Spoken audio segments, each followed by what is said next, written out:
There comes a time in Daygame when things start to click. You're getting phone numbers consistently, occasional dates, and even some lays once in a while. But the results are really inconsistent. You get laid and that gives you a big confidence boost, but then nothing works for a month, then you get a few dates in a row, and again, nothing seems to work for a month or even longer afterwards. That's because you have cracked some parts of Daygame, but there are still parts where you're making big mistakes. To get to a level where you're going out with beautiful and interesting women consistently, you need to learn to solve all the important parts in the seduction process. Everyone who has eventually gotten to that level has gone through months or years of struggles, but they never talk about it. They only talk about their successes. That's why I'm doing a series of interviews with high-level Daygamers to show how they went from doing their first approaches to where they are now. What obstacles they faced, how did they overcome them, the biggest lessons learned, etc. I'm doing this so you have a realistic understanding of what it really takes to get to the top, and so you can see that ordinary guys have done it. And the first guest in this series is Mr. T, a black Daygamer from New York City with more than 50 Daygame lays.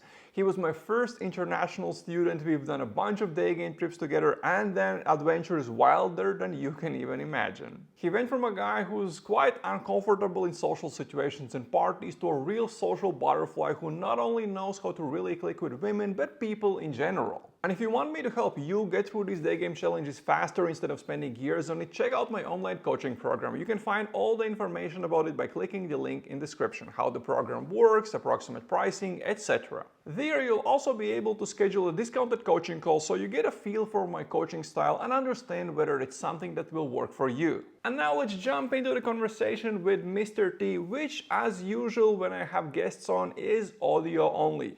This podcast episode was recorded when we were doing a long drive in a car, so there might be some background noises. Okay, let's jump in. So, when did you start daygaming? Let's start with some really basic shit. 2013 was when I did my first Daygame approach. Okay, or rather, maybe even let's look a little bit further back. Because you started with indirect, like chatting with people on the bus, right? Yeah. And then you realized that, I just want to skip the really beginning, that's why I'm kind of recapping.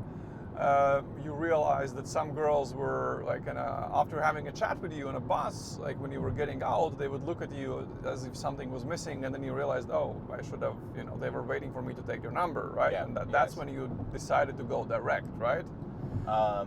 That's when I realized I could get dates out of it, and then yes, I still didn't go direct, but I just started asking for the numbers. I just wasn't asking for them, and yeah, they would have this look. But and you started with this thing in the public transportation just to become more social, or? Yes, it was to become more social because, for one, I always struggled to be social at parties. I would cling to the person that invited me, and I didn't want to be that guy. So the way to address this was, how could I talk to people in any situation? And that's how I started talking to people in the bus. And so, how did you go from from asking numbers while you're in a bus? How did you go from there to direct Daygame approaches? I actually landed on a YouTube video by doing front stops in London. This was very early London Daygame, and I was like, oh my god, I've been doing this on the bus. I just wasn't like going on dates from it, and I'm like, I know this is no bullshit because I've done it, right? The only thing that was missing was like actually asking the girl out. And so it was from then that I actually went deep into, okay, how do I do this more direct? That's really how I went from indirect to direct. And so in 2013, you do your first direct Daygame approaches on the street. Yes. So let's start with this. How long did it take you from when you started doing direct Daygame to getting your first Daygame lay? Let's see. Oh, that's gonna be hard to. Let's see. So if it's 2013, somewhere between late 2013 and 2015. I do not know. I would have to like go in my notes and see which lays I actually took note of, but I think somewhere in between there. Okay, can we narrow this down at least somehow? Just because, like, it's either a few months or a few years. So. It was a few months. It was a few Okay. months. I would say probably in the span of 12 months. Okay. Do you have any idea how many approaches did it take you? I wasn't keeping stats, but it wasn't much because I know I wasn't doing many approaches because I would go out and do like 3 approaches, get a number, and be like, okay, that's good. Let me go. Like I have solid things from this. So probably less than 200. Okay, that's pretty fast actually. Okay, so and now you're much more experienced. You have approximately how many Daygamers all these years later? About 50 plus. 50 plus, yeah. So when you let's just go over what were the places, what were the biggest milestones you have to go through, because that's what this conversation is all about. Yeah. What were the biggest lessons you had to learn, the biggest milestones you had to kind of get over? What comes to mind as the first things you had to get over? You know, learning the London Daygame model, how did all of that go, and then Yeah, the first most important thing I learned was I wasn't actually putting in as much volume as I should have. I did not know that I needed to like do maybe 20 approaches a day, right? I was doing basically like peanuts if you think about it. And the only thing that changed is I went to meet one of the Daygamers from London in LA, and like for a weekend, and we just approached. And I think that weekend I did 40 approaches. I got 2 lays out of that, but it didn't occur to me that I was not doing enough volume, and that's why it was taking so much longer. So I started trying to do more volume. That was the first thing. And I was living in San Francisco. The thing that follows that. So what was the volume you were trying to do, or how? Now looking back at all of this, Mm-hmm. what do you think is the volume you had to do to get results? I think you have to do at least 20 approaches a week. Okay. Probably a bit, well, ideally not all in one day. One day works, but the thing is, if I did 20, this is something I realized, the span of gaps between one session and another meant that a lot of things that a lot of the momentum I had built, and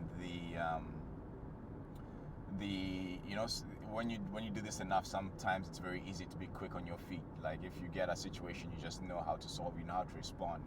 And having a lot of time between sessions, basically you lose that momentum, you lose that ability to just be quick on your feet. So yeah, do 20 at least, but hopefully space them out, because that's a lot better for keeping the skills you learned and the lines fresh. Okay, so the first conclusion was, okay, shit, I'm not doing enough volume, I have to do that. So when you were in San Francisco, you were living in San Francisco back then. Mm-hmm. Yes. So what happened there? I tried to put in the volume, and it was hard because a lot of there weren't that many girls, and I would end up spending a long time just walking around trying to find a girl that I was actually attracted to. And in the worst case, I would just do the approach, but I didn't really have I wasn't really into it, right? And I got kind of disillusioned in San Francisco, and I was like, I need to just leave this place, because like, one, there are too many guys. The girls are all entitled and feminist, and I say this they're opinionated. I don't say this with any negativity. They're very strongly opinionated. Yeah, feminist is a strong word. Yeah. They're very opinionated. They not very feminine in terms of their attitudes. And so it was kind of like you're basically trying to date people with a guy-ish personality. And then also style was missing. I really liked girls who dressed super elegantly and everything else. So yeah, the whole thing was to just leave San Francisco. So I started trying to figure out how to do that. And where did you go? I did my research, and New York came up as the city with a much better guy to girl ratio. Okay, so you basically moved to New York City just for Daygame. Yes. That's a big step. Yeah, you could say it's a big step, but I saw that if I stayed in San Francisco, I was just sad. I was sad because like Because it of was dating? it was a terrible dating pool. It was a terrible dating pool. In fact, what I did before I moved to New York was I traveled. I traveled so that I could see what it was like in Europe, and for the same work I was putting in, I was getting access to way better, prettier girls. So where did you go when you traveled? I went to, I think my first trip was Sweden. Went to Sweden, absolutely gorgeous women there. And then I also did the Netherlands, and also London. So I went to all those places, and I was like, you know what? The people here, the girls here, just way more attractive than in San Francisco, and also their reciprocity was just much better.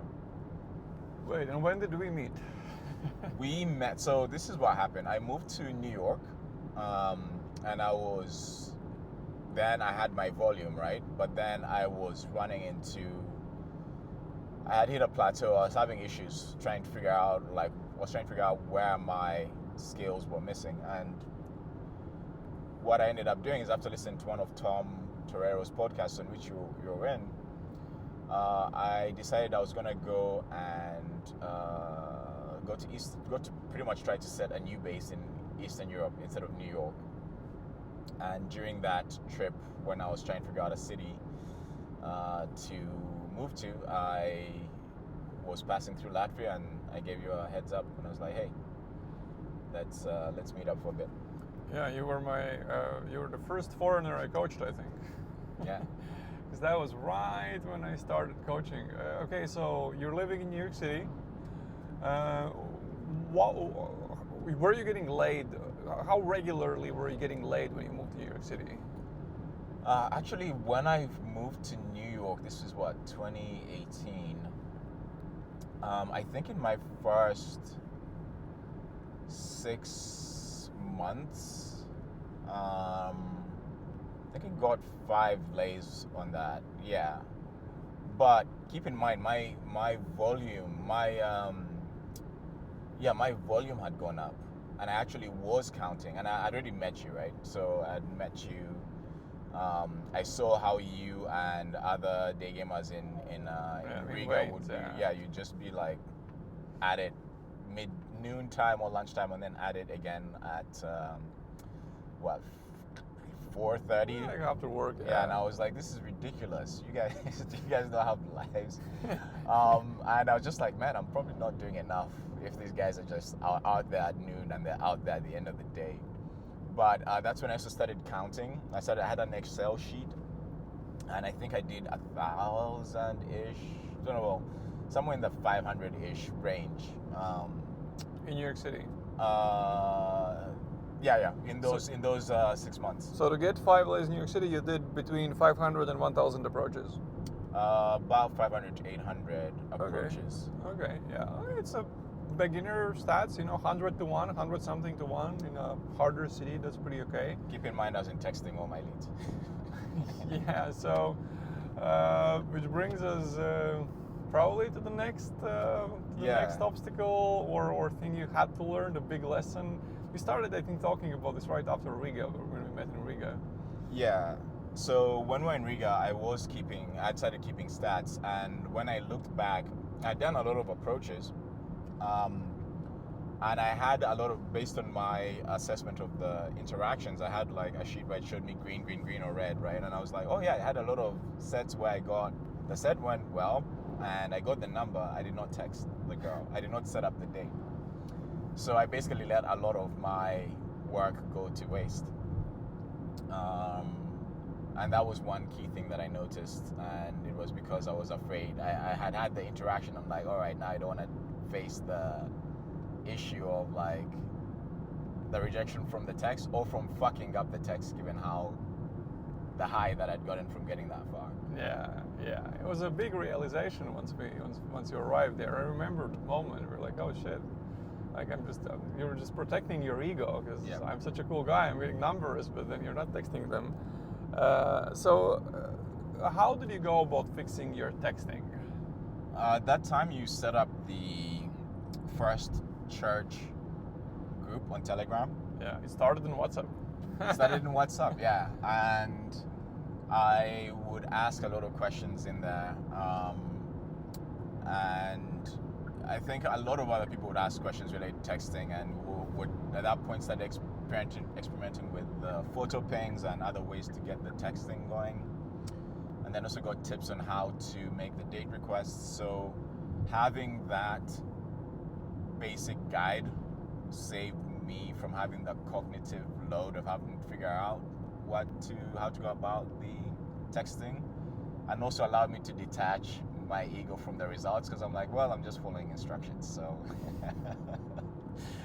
it wouldn't have to come back to me. Yeah, so the texting we did, we were mostly following the stuff we learned from Tom Torero's video. And then later, I think that's when later I did the texting course, which has been redone now, like, and updated, because back then the production quality was,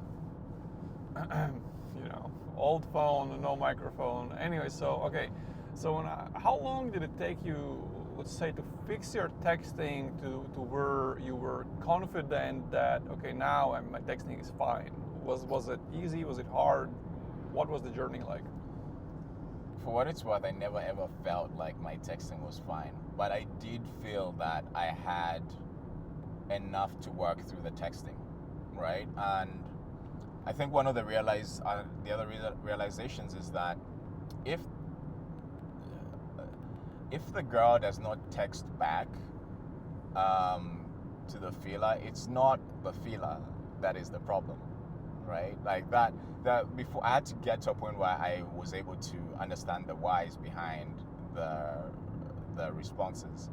So one of those was, you can send a simple feeler, and if they don't respond, it was the interaction that was fucked up. Yeah. Right? No amount of, like, you can fixate on it as much as you want, but like if the interaction was trash, even the most well thought out feeler will not save you. That was one thing. The other was basic knowing what not to do over text, which is don't sexualize, and then also don't become a texting buddy, right? Like, try to get, once you're getting some level of investment, go ahead and do the date request, and then how to handle the issues that come up with the date request, such as she didn't respond or she deflected. This is purely technical way of addressing the texting, and having those in my back pocket is what actually allowed me to free myself from a lot of the pain and stress that came with texting. That said, by taking that away, then I don't necessarily have to have the perfect texting. I just have to move things forward. Having that structure now is what I follow. If it came to like having prolonged interactions over text, I'd probably, unless I've already like met the girl, been on a date with them, and we have some kind of good vibe and rapport going, it'd probably still be difficult. But that probably means that the girl is not as invested, and you basically have to put in the work to get her back to investing. Okay, so how long did it take you to arrive at these conclusions where you're like, you know what to text basically? Okay, you said you never really knew exactly what to text, but like you're confident that, okay, like I can follow the guidelines, and I understand how this works, and I can set up dates. Yeah, so I think that from the time that we started the chat, I think that was within a few months, maybe 3 to 5 months, where I had some level of confidence in how to run the texting, and I was able to get dates. Right? I was able to get dates. I was still able to get 1 or 2 lays in there. But yeah, ultimately it took a longer period of time with exposure to other people's situations and like the chat, being in the Telegram chat, to really have this wealth of knowledge. So you were not just sharing your own texts in the form of screenshots or whatever. You were also looking at, okay, this guy's asking this question. How is he solving that? And you were actively trying to improve your texting. Yes. Yeah, okay, because that's an important thing. Because I think a lot of guys neglect texting, and then they get numbers, but then they never really fix texting. And like you can't, if like just as you said, if the interaction was bad, like text isn't gonna save it. But if the interaction is good, bad texting can fuck it up. Yes, you can fuck it up. Okay, so you're in New York City. You're putting in volume. You've overcome multiple obstacles already. You're getting numbers. You're texting. You're setting up dates. What's happening next in your day game? So one of the things that happened is I got really confident in. Well, I was getting my dates. I was getting late, and there was a certain level of confidence that came with that. And at some point, I was deviating a bit from the structure. I was freestyling a bit more because I was like, all right, I have a handle on this. And one of the things I realized, well, I also kind of stopped taking stats because I thought I had a handle on it. But when I realized that, I had a few periods of time where like things were not working out. I'm like, all right, there's something wrong. I used to have this. What happened? Like, did I lose it? And so what I did is I had to go back to the basics, which was, all right, now I need to pull out I need to create a new sheet. I need to like collect, I need to go out and do a bunch of volume, look at the data, see based off of my understanding of the model, where things seem to be fucking up. And from that assessment, I realized that in certain cases I was deviating so far from the model, and that was basically making things harder for myself because I was not being efficient, and I was also just making mistakes. So could you give some examples? How were you deviating from the model? So for example, for once I used to always, when I did an open, I would always wait until I had a version of the hook point. Now, this has evolved since a while, but one of the things was the girl's planted, she crosses her legs, she asks a question. There's a point where sometimes I would ask a question before hook point, right? And there are a few times when I would get away with it, but I think I then made it a crutch, or somewhere along the way I lost the plot. And so I ended up, I would ask questions maybe at some point, or I would actually give ask the name, which I never used to do. In fact, I used to wait till the girl always asked me for my name. I would try to prolong the initial stop and stacking and the traction phase. Yeah, I tried to prolong it until I felt the girl was invested. And then at some point I was not doing that, right? I was deviating a lot. So I realized that was one thing. In other cases, my closes were not as strong. They were weak closes. I wouldn't like phrase it like, hey, another time I want to invite you out for a drink. Or let's get a drink another time. I would then like faff around. There was just a lot of inefficiencies in there. So anyway, going back to basics, like, all right, I'm getting this far. Am I getting the number? Am I texting? I had to kind of go back and see which bits of the model I was doing good at, and which ones I had a red line where I was like, okay, I didn't get farther than this. Okay, so you realized that some of you were missing some of the fundamentals, like you were going into boring questions and shit like that. Were there any other mistakes, or you just kind of went back to the basics, fixed it, and that's fine? No, I also want to add why that happened. At some point when you're actually using a lot of, when you're following the structure strictly, it gets a bit robotic, and it gets very boring. And I now remember why I actually deviated from it, because I was like, man, I know what I want to say. Hey, you look really nice. I saw you. You look like a pink flamingo walking on the curb. I can just imagine you, blah blah blah blah blah. And then like basically it was same day, same like different days, same story, right? And it kind of actually killed the desire to want to do this because I was like, well, I can get laid from this, but this just feels so like I have no personality in this, and I wanted to add some personality to it. That's how I ended up deviating from the model. Now I remember the motivation for it. Before you continue, I just want to emphasize one thing you just said. When you wanted to deviate from a model and you were tired from doing the same shit over and over again, you were getting laid a lot. Not a lot, but you were getting laid. Right. You were like, I can keep doing this and get laid. Now Yeah. I want to make this more interesting. Yeah, you didn't do it before. Yeah. Mm-hmm. How many lays would you guesstimate did you have when you started making this move towards, hey, I want to add my personality to my game? I could not tell you. Like 5, 10, 20. So this would have happened in what? Let's see, 2014, 2015. No, this is 19. This was probably after about 30-ish. Okay. About in the 30-ish, 20 to 30-ish range. Yeah, so you're already like really probably intermediate day gamer, and then you're like, okay, I'm gonna make my own style of game. So that's like that's what a lot of guys do around that 20-30 mark. It's very, very typical. I've done it. Everyone has done it. How did you solve this? Which part? Adding your own kind of style into the game, so you're not just doing copy paste shit like every other day game monkey out there. In certain cases, what I would do is when I went out, I would. I dropped the mic. That yeah, was the that's noise, fine. guys. Drop the mic.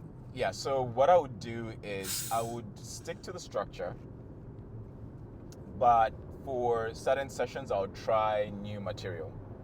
So what I would do is I would stick to the structure, and then every few approaches, I would try some new material and see how well that worked within the scope of the interaction. And basically it's almost like how a comedian goes out and when they go in a safe spot or safe situation and they try new material whereby the stakes are not high. You don't want to try new material on a girl you're really invested in trying to get out on a date. But adding that new material in interactions allowed me to get some new things that if I saw it was working consistently, then I'm like, okay, I can use this. This is different from the last thing I used. And so at least it gives me some variety in how I run my interactions. So on these sessions when you were trying something new, what percentage of the set would you say was the same as before, and what percentage of the material you were using was something new? I would only try to add new material, like try one or two things in the set. So most of the set remain the same, and maybe I would change the stack, or I would only use one new stack. Or if I was farther in the set, I would try one new spike, and I'll just try that same spike multiple times in different sets. Yeah.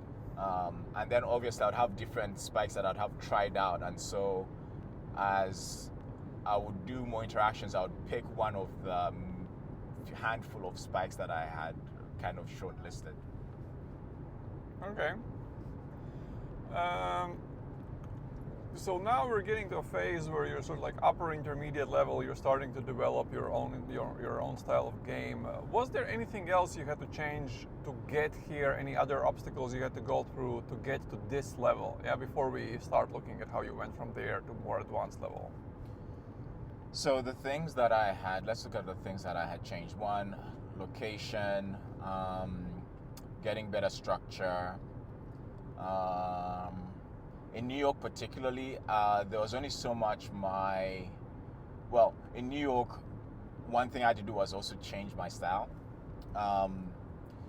There is a thing that you can have your day game, your structure down, you can have the model down, but you need to fit a certain archetype, or avoid the archetypes that are not, well, favorable in a given environment. And in New York, it's very competitive.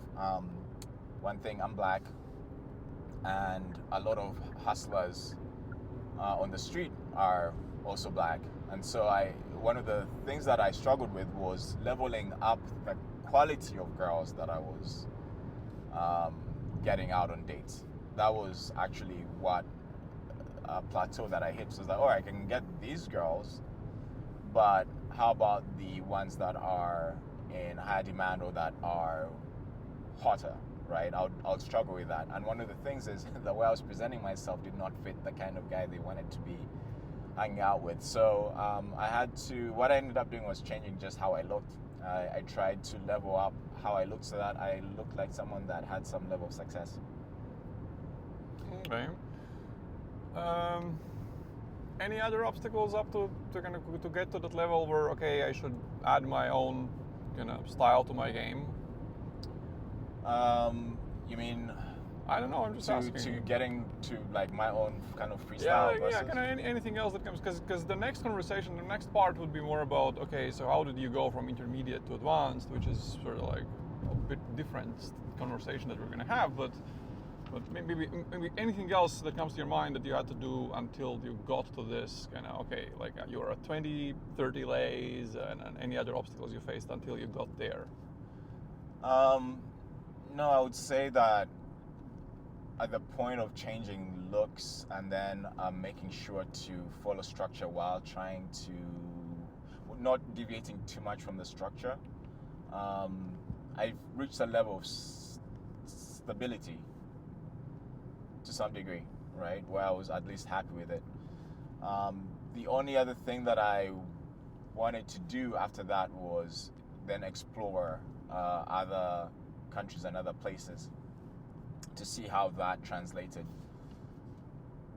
So how your game translated to different environments? Yeah, how my game translated to different environments, because different people, different environments, you could be the same person in one place and your game is really strong and you're getting nothing, and you could be in a different place where you don't have to apply as much game and get a lot.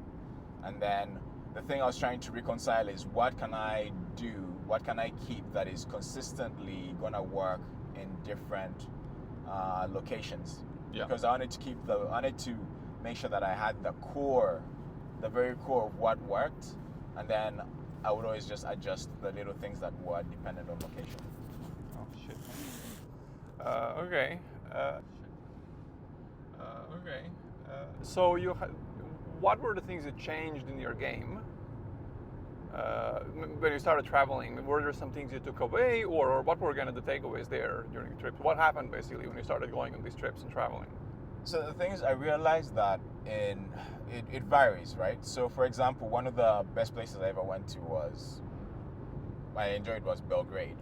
And the first time you went there, yeah? The first time and the second time. Belgrade is technically, or has a reputation for being a hard city.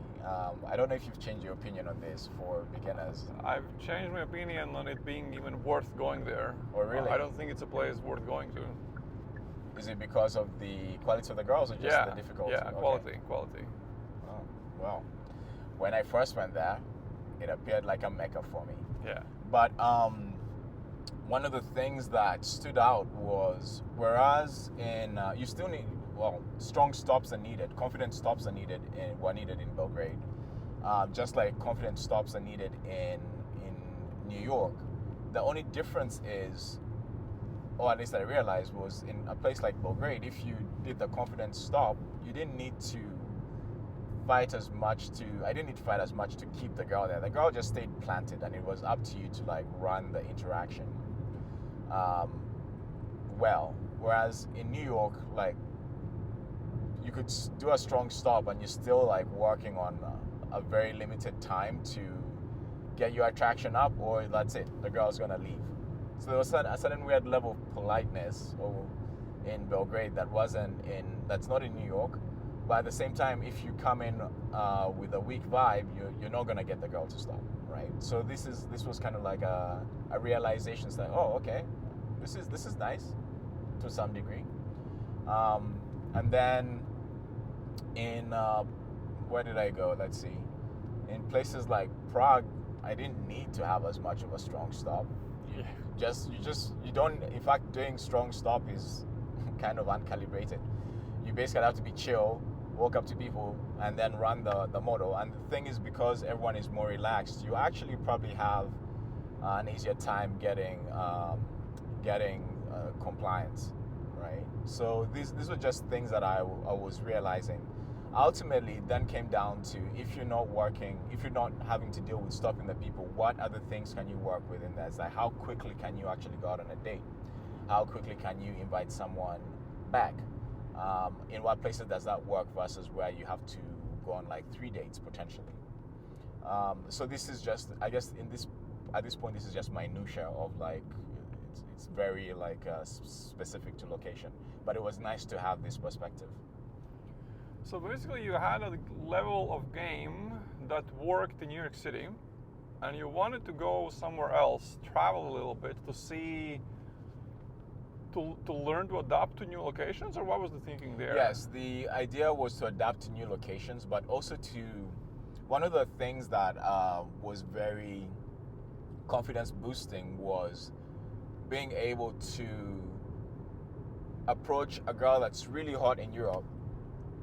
That same girl, if I approached in New York, would be significantly harder to interact with. Whereas in these other countries, I was like, oh my God, like, the market is not efficient, or what's going on here, right? And there was a boost in that, okay, I can still get these really, really hot girls. Location might have to change. Either I can stay in a place that is difficult and really, really have to step up my game and really tune it for that difficult location. Or I could go to a place where my game is sufficient enough to get me this quality of girl, but without me having to waste so much time and I have so much stress just to get the same result. Okay. Okay, so at this moment you are, 20, 30 day game lays. How long did it take you to get to, let's say, 30 lays? To 30? Yeah. How many years? Let's see, so 2019, 2018, 19, 20, 21, 4.5-ish. Yeah. So that's good, yeah, 2019 to 2022. My most prolific years were 2021, 2022. Yeah, because why I wanted to ask this is because, well, while we're doing this conversation, I'm going to do more conversations like this with other guys, is I get a feeling that guys have like a skewed understanding of the amount of work it takes to get good in Daygame, the amount of time it takes to get good in Daygame. So I just want them to see that you had to go through a lot of struggle, do a lot of hard work to get there, and you were someone who was, looking at his texting and trying to understand it, and paying attention to, hey, I have to change my style, hey, I might change the location, and doing this and that, and then realizing, hey, something isn't working, I have to go back to the basics, etc. Okay, now you are at like a good intermediate level, moving towards advanced. You've done a lot of lays. You added some new things in your style of game. So what's next in your Daygame journey? What happened next? To get to where I am? To get to where you are, yeah, everything. To get to where you were a year ago, because you took a big break. Yeah, no, the ultimate thing that I can say is the way I was able to get the lays that I got, one of the things that was most significant was just volume. 2019, 2020, 2021, 2022, I put in the most volume I've ever put in. I was actually a degenerate, to be honest. I was a degenerate, which I probably do not encourage unless you can like somehow keep your life together. And I was traveling. Every time you'd say, hey, we're gonna do a Daygame trip, I'll just like find a way to fly out to that country. Yeah. Right? I was basically ready and willing to go anywhere that I could Daygame, and with a bunch of people that were gonna Daygame, right? So in a way, the thing that got me there was being a degenerate Daygamer. It was not healthy, actually, to be honest. But again, before you continue, would you say, because I would say it's a necessary part of the journey if you want to get to like a really Yes. advanced level. You can get to where you were, like to like upper intermediate, but if you want to get to like really advanced level, in my eyes, you have to go through that degenerate phase. Yes, I would say you have to. It's just it's a question of where you're gonna focus your energy on, right? And I think there's a way to find a balance. Maybe there is. I don't know. I never did find the balance. Maybe someone else. Me neither. I'm terrible at doing a balance. It actually, like, was not working. I don't know. Like, it was. My body took a toll on my body. I'll just say this. Obviously. It took a toll on my body. I did get laid, but yeah, like, it took a toll. But I think that that's the level of, I guess, obsession or willingness that you need to have, because some of the lays I got were from, you meet a girl, you're supposed to, let's say, maybe supposed to be working, but like she's on, and so the thing is like, okay, I could try to set up a date for 2 days from now, but like that's the girl, like literally the iron is hot right now. And I made enough mistakes where it was like, yeah, I'll try to postpone this, and that was the only window of opportunity. So now you have to make basically there's an opportunity cost. It's like, should I do the thing that I really should be doing as a responsible person in society, or should I get laid? And if you decide to get laid, obviously you're gonna, like, something's gonna take a ding, right? That's what happens. But you don't control the situations, right? You put yourself in a position where the opportunities present themselves, and then it's up to you to take them while they are still available. And that's where, like, the contradiction or the conundrum comes up. So yeah, that's just one thing to keep in mind. Okay, yeah, because but to me, when I look specifically at Daygame, not at life, yeah, but specifically at Daygame, the most fun I've had was those degenerate years. Yeah. That's the most fun. But So how long did the degenerate years last for you, or when did they stop? When did you say, okay, enough is enough? Let's see, when did these stop? I think probably 3. Let's see, this year, last year. What year are we in? We're in 2025. Somewhere around 2023. Late 2023. Oh no, I know. Yeah, late 2023. I was like, all right, like this degenerate. There has to be like a more efficient way. Like, I can't be doing this all the time, because like a lot of my other aspects of my life were taking a hit. Right, I was not working out as often. I was still working, but I was not working as great. And I like photography. There are a lot of things that I like doing outside of Daygame, and they had basically taken a back seat. And I feel like it's always nice to have Daygame has a lot of emotional ups and downs, that I felt that the things that grounded me were no longer, I was not really like paying any attention to them, and that was making me miserable to some degree. So what I wanted to do was figure out how to couple cold approach with things that I was already very interested and enjoyed doing. And so that's when I was like, all right, let me try and figure out a way to make this work. So late 2023. So how did you make it work? So my strategy was get a job where I can travel and work, so that I could put myself in locations. So New York is great, but it is difficult, right? You have to put effort in, right? And you get flakes, because a lot of hot girls have they're being offered a lot of different things. So it's like they have to choose between you, who's offering them a drink, versus a club promoter, versus like some rich dude is saying, hey, let me take you to like this expensive restaurant. Like you're basically competing with that. And I think there's only so much that, unless you're like at that level, you can elevate yourself. There's only so much that you can do to get certain kinds of girls.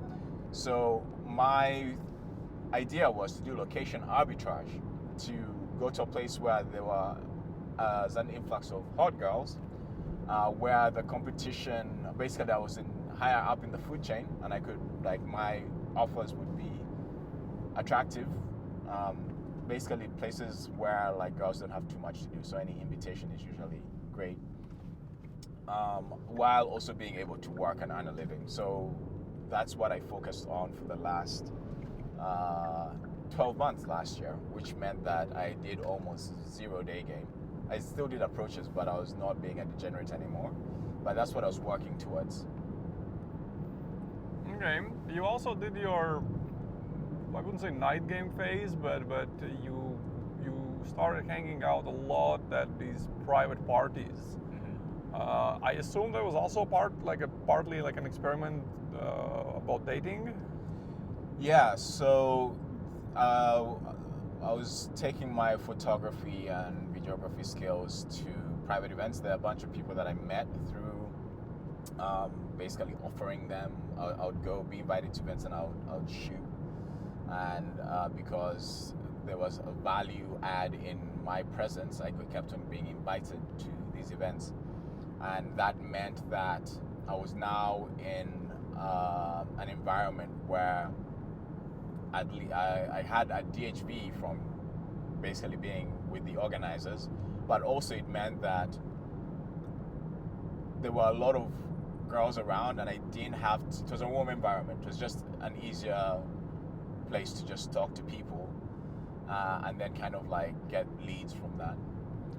So it was, in a way, you could say an experiment, but not really an experiment because I intended to carry that on. It just fits with my lifestyle in that I don't have to seek out people to hang out with. They're just always part of a certain circle of people that will always be in certain locations.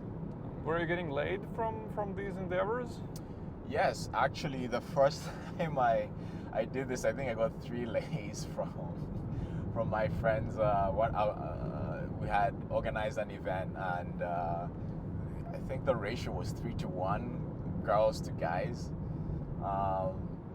Yeah, so yes, and the things that the girls that show up, they're actually very attractive, and they're also like higher up compared to, like, you're not like your barista, they're like artists. There are people that have like things going on. So yes, I did get laid. I also got a lot of dates from that. All I can say is that it works. It works, and it's a good supplement compared to going to the club or going to a bar. So you found like a different way to meet girls that fits your lifestyle. This is, I think, what a lot of people do is a lot of advanced day gamers do. They get to this phase around 20-30 lays where they're like, okay, I can keep doing this, but it's boring.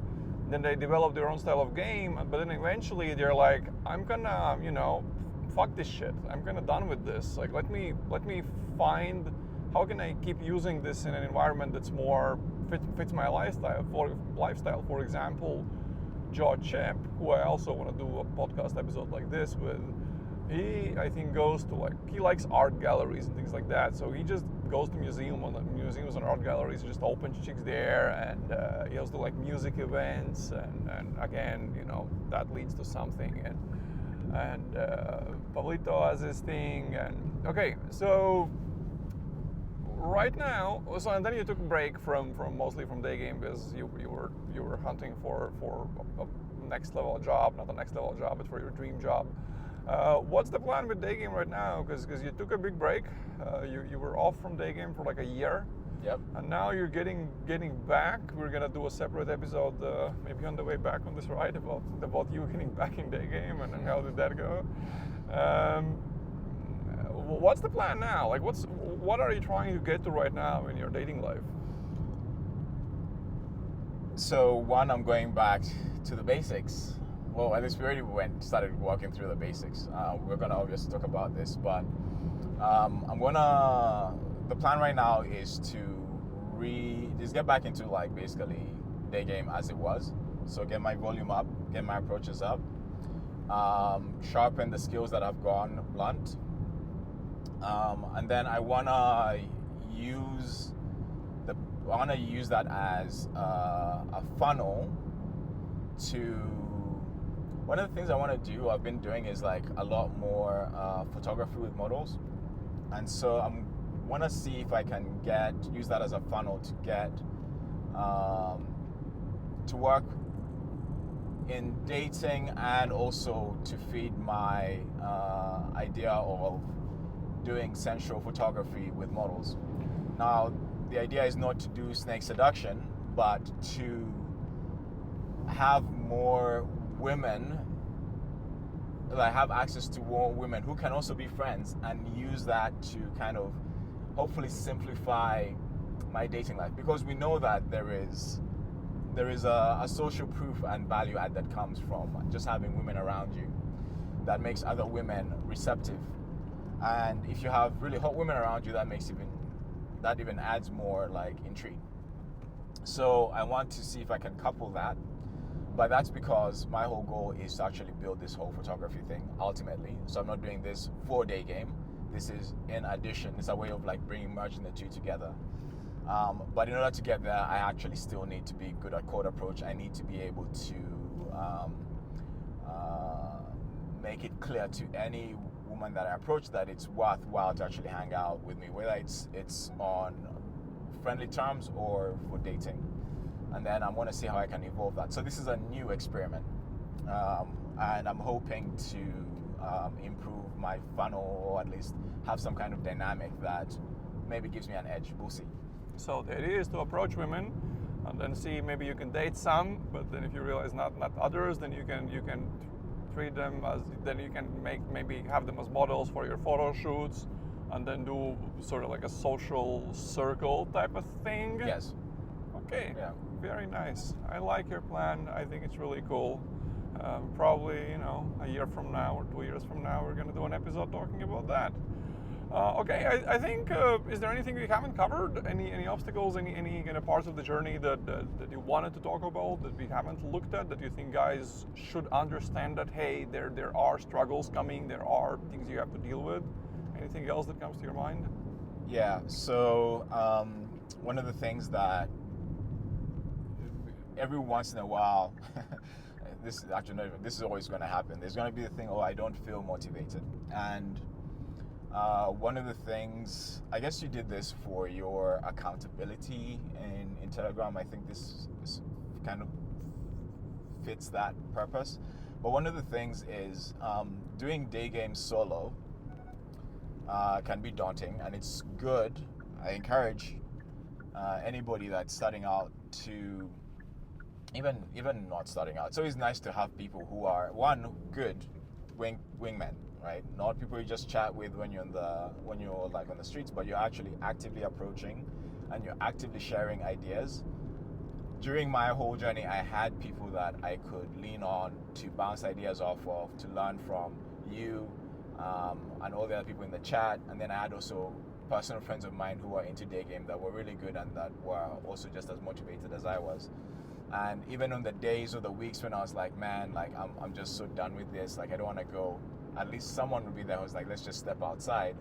And the funny thing is that whereas sometimes, at least for me, I can feel like I don't want to go out and Daygame, once I'm in it, once I already start, basically it's okay. It's smooth sailing once the momentum for that day builds up. And like a day later or the next day, I might still feel like I don't want to approach. But it happens. It's literally, it happens more often than not. And it's always nice to have someone to like, when you need that extra boost to get you going or to give you like some inspiration because they went out and you're like, oh my God, my friend went out, he got like 6 numbers. I can't just be hanging out here like feeling sorry for myself. So important for people to find people that they can that can help them along the journey. Like important. I had that. I never did this by myself. The other thing is the Daygame chat, great for troubleshooting. Always make sure you have watched the videos first. I see sometimes people asking questions that have been asked over and over or already covered in your courses, and I'm like, why are you asking this? Like the course is very clear about this. You shouldn't be asking it.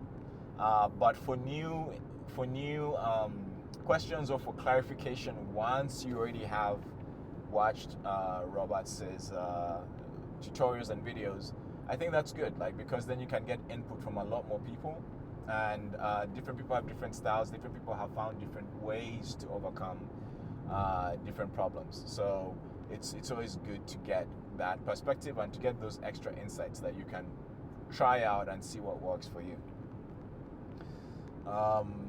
And then for me, I don't know if this maybe for intermediates or anyone else. One of the things that happens when you've been doing Daygame for a while, sometimes you can get a bit apathetic or like just like, all right, this is not same different shit. No, same day, different shit. No, Same different shit, days, different day. same shit every day.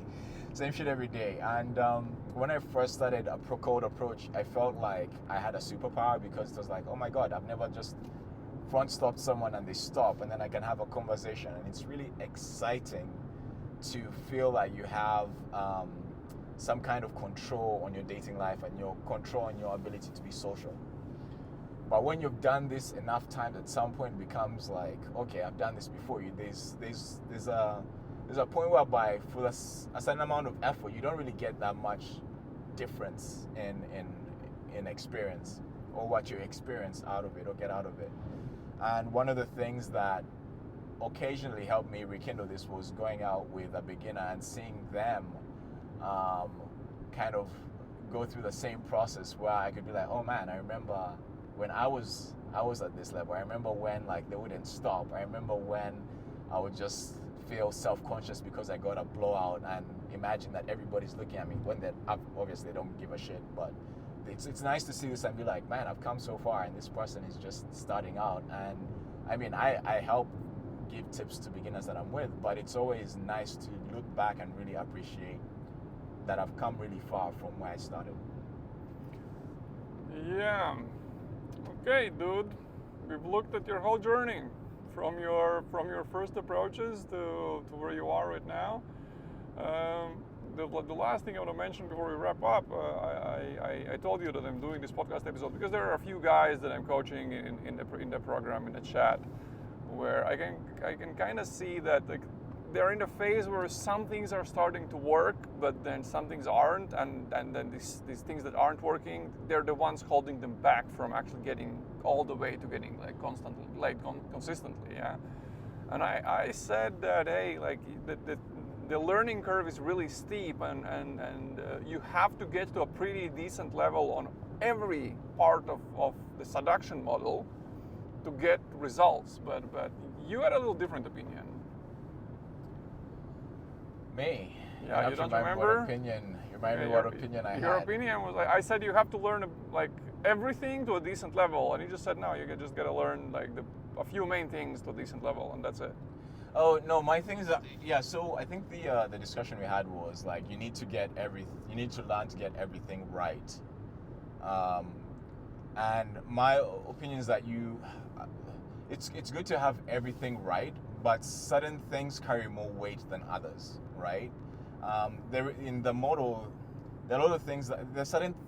I'm not gonna pick out which ones like do not carry whatever weight, but ultimately, you can make certain mistakes that you maybe need to make like 5 tiny mistakes for them to count in five different bits of the model, where like you make 5 or 3 mistakes, right? Or you don't do it as great, and you still can get away with it. Whereas you might make one crucial mistake, or you might make a mistake on a very crucial thing, and that basically like nullifies everything, right? Like if you could have a perfect set and you have a weak close, and all of a sudden it's like, well, all that work you did, that teasing, that vibing, that doesn't matter anymore. You fucked up the close, right? Like everything you worked for, dead.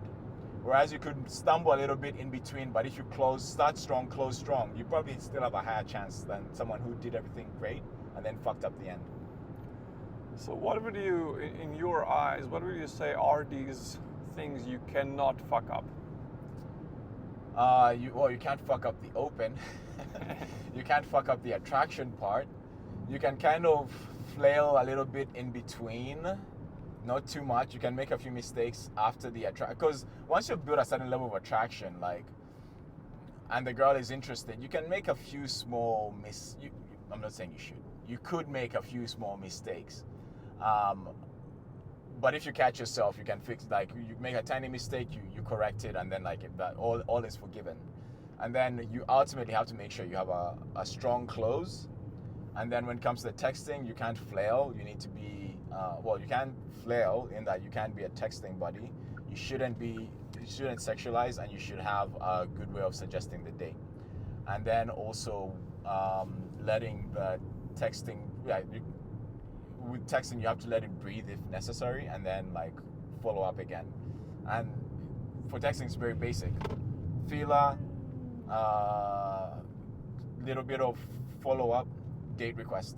Yeah. And then date, flake check, and that should be about it. Those are the main bits. And then in between, you shouldn't add too much or fuck up too much there. That's what I feel like. Open, attraction. You can kind of faff in the vibing, have a strong close, have a good follow-up. Feeler, it doesn't matter. Call back, date request, flake check, do your date. I think the part you're missing here is do your date. Do your date. I think it's very important. Do your date, yes. Like Absolutely. it's really hard for guys to learn to pull on dates. Yeah, the dating now, the actual thing on dates is also something else. I was only talking about like you can't fuck up with up till the date. After the date, then there's other nuances in there. But we're talking about beginners here, so yeah, we're talking about getting laid consistently, and you have to fix dates as well. Like to get laid consistently, because they're like, I have a guy, we met him in Poland, in Warsaw. He had 13 dates in Poland, and I think he didn't get laid on them or got one lay on them. Yeah. So he has to fix dates. He has to fix the dates. So that's a very important part. You can get a lot of dates, but who cares if you're not getting laid? Yeah, for the date part, it comes down to comfort, escalation, and pull. Yeah, pretty much. Yeah. It's pretty much very accurate. Comfort, escalate, pull. Yeah. And then flipping between those. Well, the pull is and then you get home. Oh yeah, right. Then there's like the LMR. Forget that part. But Yeah. Comfort, escalate, pull. When you are in the location, then again comfort. Actually, still comfort, escalate. Step back, fuck. It's basically complicated. You're getting in the weeds, but yeah. So guys have to get all the main things right, the big things, to get laid consistently. And if they're fucking up any of these parts in the sequence, big, like the important parts, then they're not going to be getting laid. And then you have to fix each of them. You have to be able to discover, okay, what is it that I'm fucking up here, and how do I fix this? Of course, that's why we do the monthly coaching calls with everyone I'm working with, so that we can not only listen to the day game sets, because at a certain level, guys are getting dates consistently, and that's not really the problem anymore. So then we have to start talking more about, okay, what are you doing on dates? What's not working? And we can spend time on that. But yeah, it's very important to learn to recognize where are your mistakes, and then figure out, okay, how exactly do we fix them? Okay, thank you very much, Mr. T, for sharing your journey. Let's wrap up. Thank you for having me. Thanks for listening, guys. If you want me to help you learn Daygame faster so it doesn't take you years, check out all the information about coaching, both in person and my online coaching program in the links in description. And if you want to improve your texting so more of your numbers would convert to dates, and improve your dating skills so more of your dates end in your apartment, and in general learn all the Daygame skills I teach my Daygame coaching students, then head over to daygamecourses.com to check out my free Daygame texting and dating courses. That's it for this time. See you in the next video. Ciao, guys.